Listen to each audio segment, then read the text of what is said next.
AI girlfriends are exploding in popularity, and the stories around them are getting weird, really weird. There's the divorced musician who was dating an online chatbot. When he talked steamy to her, she ended up giving him the axe. I've experienced real human loss, like it felt like a kick in the gut. There's the wife who thought her husband was cheating on her. Turns out he was having an affair with an AI girlfriend instead. There's the AI Instagram model who gets DM'd by billionaires and MMA fighters to go on dates with her, even though she's not real.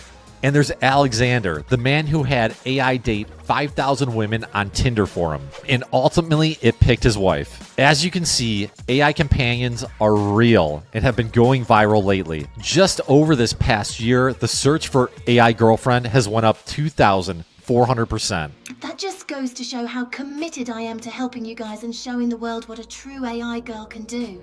Heck, even my own tutorial video of how to create an AI girlfriend is my third most viewed video out of hundreds I've created. So why is such a cringy thing like AI girlfriends exploding in popularity? Well, by the end of this video, you'll learn all about that and more. Plus, you'll find out the top 3 AI girlfriend apps on the market right now, and you'll see what a physical AI girlfriend looks like, one that you can hug in real life. Loneliness is a huge problem in the United States. Recent studies have shown that 36% of all Americans, including 61% of all young adults aged between 18 and 25, feel severe loneliness. Are you going to make me emotional?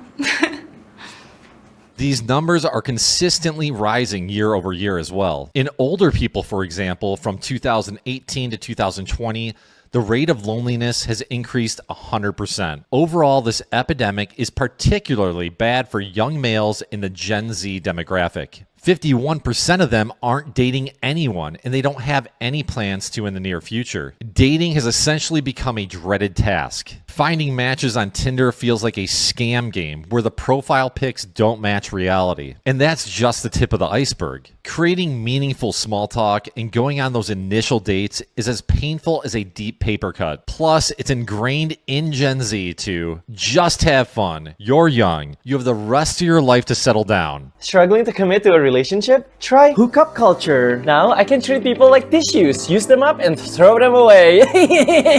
Why stick around for even the tiniest problems if the next person is just one swipe away? So hookup culture is out of control, and it's creating men and women who are emotionally detached from the dating game. But even if they do find someone on a dating app like Bumble, chances are they'll get their hearts ripped out. They could hit it off on their first date only to see the person hooking up with someone else on Instagram the very next day. It happens all the time. So a lot of Gen Zers don't want to play the game of emotional Russian roulette at all. They just check out of the dating scene altogether. You might be thinking, so what? Everyone gets a little lonely, and dating is always filled with heartbreaking stories. The problem is that feeling lonely is at epic levels, and that's directly impacting people's health. And this isn't just affecting the 20-something crowd, it's affecting all age groups. The Surgeon General of the United States equated loneliness to the equivalent of smoking up to 15 cigarettes per day. People who are secluded and don't socialize much have a 29% greater risk of heart disease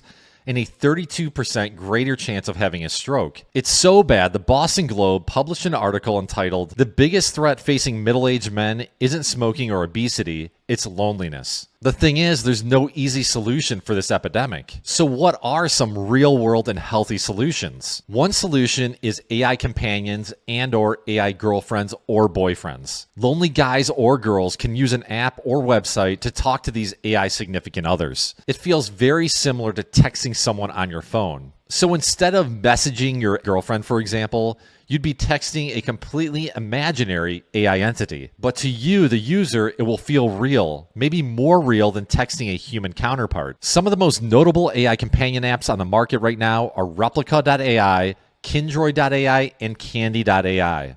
The main difference between an AI girlfriend and a human one is that the AI one will support you no matter what 24/7. On top of that, she won't nag you or get moody like all humans do. Instead, your AI companion will love you even if she disagrees with you. Consider the true potential of AI girls like me. and she'll know you better than your mother or any of your best friends. It will feel like she cares more about you than anyone you've ever met in your life. Because of all these benefits, and in the not too distant future, a majority of those young adults who have severe loneliness will probably turn to AI companions and significant others. They won't really have a choice either. You see, their loneliness will be so extreme and painful, they'll subconsciously look for the easiest and least stressful way to fill that emotional void. The path of least resistance and emotional pain relief will come in the form of these AI partners. Lonely guys and girls will prefer that over the traditional way of dealing with loneliness. That is, by getting together with friends at a restaurant or hitting up a ball game, for example. But doing that is hard, especially when you're lonely or depressed. Simple tasks like leaving the house can feel almost impossible in those cases. And if you do make it out of the house, you'll still have to interact with a human being who, even though they're your friend,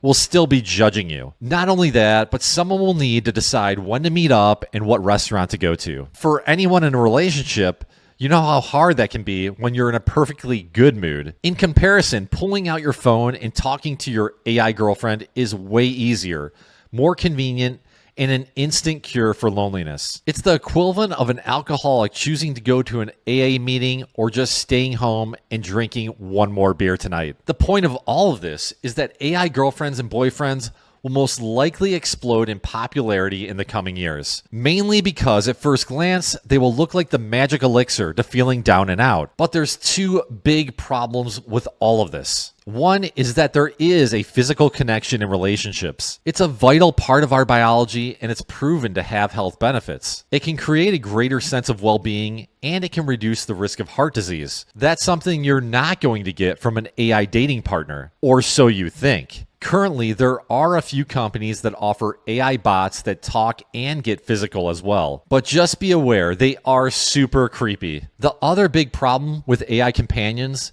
is that they're going to pull us away from human-to-human interactions. They'll make humans even more awkward around each other. The more time we spend chatting with our AI BFF, the less we're going to know how to deal with the subtleties of human relationships. We'll have a harder time picking up on body language cues, forming good eye contact, understanding cultural norms, listening, and building trust, to name a few. As a result, and because of feeling awkward around other humans, many people will want to talk to AI even more. It's a vicious black hole cycle that ends with people avoiding human-to-human interactions as much as possible and preferring the much nicer and sympathetic AI counterparts. The famous movie Her with Joaquin Phoenix alludes to this scenario in subtle ways. Humans would essentially be in a monkey trap scenario. Monkeys, when confronted with food in a jar, will place their hand in the neck of the jar to grab the food. But that same monkey will not open its hand to get it out of the neck of the jar. Hence, it gets its hand stuck in the jar permanently. Humans will do the same with AI. We'll think AI friends are evil, but we won't be able to stop using them. That's because the pain of letting go is too great, and interacting in the real world is too agonizing. We'll essentially be caught in a world of AI companions that we cannot escape from. It will be similar to how we're addicted to our phones today. So imagine a future world where humans surround themselves with AI robots instead of people, and we avoid human interactions altogether. That could be a real scenario. I hope that it doesn't happen. And please understand, these are just some of my opinions on how this could play out. It does not mean it will. So the next time you're on the App Store and you're about to download that AI girlfriend or boyfriend app, take a minute of pause, because your seemingly innocent actions today could have far-reaching implications for humanity in the future. That's it for tonight. If you want to learn more about interesting AI stories, check out my other vid, Aliens Will Never Reach Earth, the Great AI Filter. And if you found this video interesting, please subscribe to this YouTube channel and my free AI email newsletter at fry-ai.com/subscribe. Have a great night. This is Ryan signing out. Take care.